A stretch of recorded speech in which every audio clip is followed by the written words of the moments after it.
জয় বাবা ভোলেনাথ, হর হর মহাদেব। এই দেখো আমরা এখন মন্দিরে যাচ্ছি, শিব মন্দিরে। তোমরা নিশ্চয়ই দেখেছো এটা কোথাকার মন্দির, তোমরা অবশ্যই কমেন্টে জানাবে। এই দেখো নন্দী মহারাজ, অনেক ভক্ত আছে চারিপাশে। দেখো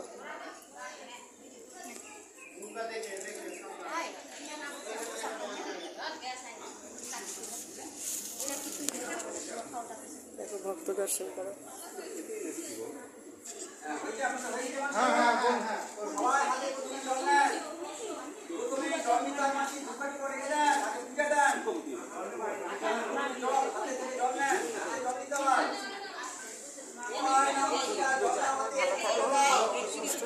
হর মহাদেব।